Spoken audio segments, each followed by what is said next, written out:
Filmmaking is usually a pretty expensive and almost always collaborative endeavor, meaning it takes more than one person to do it, which I'm sure you know by now. If you're introverted like me, or as I like to say, selectively extroverted, then when somebody suggests that you should go out and film something with one of your other filmmaking friends, you probably just sit and think, what friends?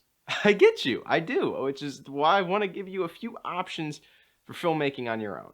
Number one, vlog. No, I'm just kidding. That's not one of the real options. Real number one, character narratives. Now, I totally made up that term, but it sounds official, so we'll go with it. Basically, character narratives are your regular films where you have a character and a narrative, a hero and a villain, and maybe some side characters if you feel like it. These are the films where you look at the credits and think, oh gosh, wow, it's a lot of people. But I'm going to show you a way that you can make the credits look like this. Now, the easiest way to make any sort of character narrative film single-handedly is to do it using stop motion.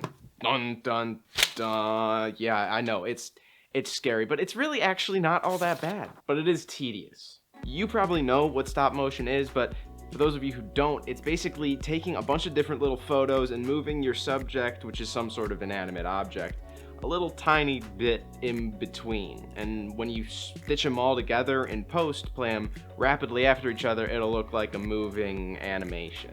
I've made a couple of shorts using stop motion animation, and I actually use it all the time for the title sequences that I make out of paper for these sort of videos. But there's no set medium that you need to use for stop motion. That's totally up to you to be creative about. Some of the pros use clay or magnets, but I've made a film where the main character was a tube of toothpaste. I do, however, recommend using Legos if you have them. You know, those brick toys? They're pretty much the best toy ever created, but they're also awesome for stop motion because those figures are superposable, and the studs on the ground, they're awesome markers for really minimal movements in between different frames. I made this one on my iPod Touch when I was like 12.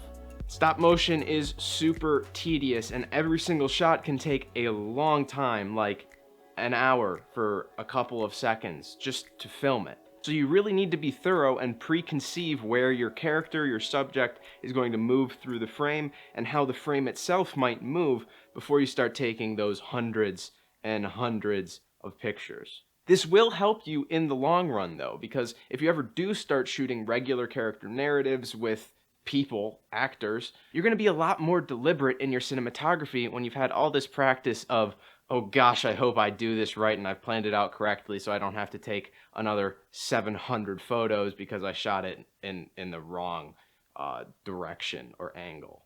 Now, your second option is to make a monologue-focused film. Maybe you've got something super awesome to say, but you don't want to be caught dead writing poetry, or like me, you have absolutely zero musical talent. This is where that sort of a film can come in. Basically, for this sort of film, what you do is you write a script, and then you record that monologue and place it over any sort of footage that corresponds to your script, what you're talking about. Footage for these films could be shot on your own guerrilla filmmaker style, or you could do something like use stock footage, which I know sounds like an absolutely horrible option, but I partnered with ArtGrid, which is a stock footage site, to make my Life as a Collaboration short film, and you know, I think it turned out pretty good.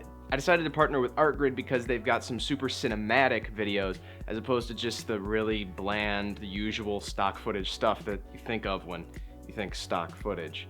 Now, ArtGrid does cost money, so it's not a zero budget option. If you're serious about making this sort of a film though, they're definitely worth a look. I've got a link in the description. No matter where you get your monologue film's footage, I think the biggest strength of this type of a short is that it focuses a lot on the sound design. You really need to tee that in, or dial that in. I don't think that's, never mind. To truly immerse your viewer into this video, you really need to use music and sound effects to pull all of your footage into one smooth, connected film to complement your awesome monologue. Do not underestimate sound effects. This is something I see people forget about all the time because it's really easy to forget about it, so don't feel bad, but it's super, super important. In the end, the more you create, the better you will become. So don't use the excuse that, like me, you have no friends, or at least no filmmaking friends, to get out of making short films or videos that you really want to make. And remember that you are an awesome human being. I'll see you later.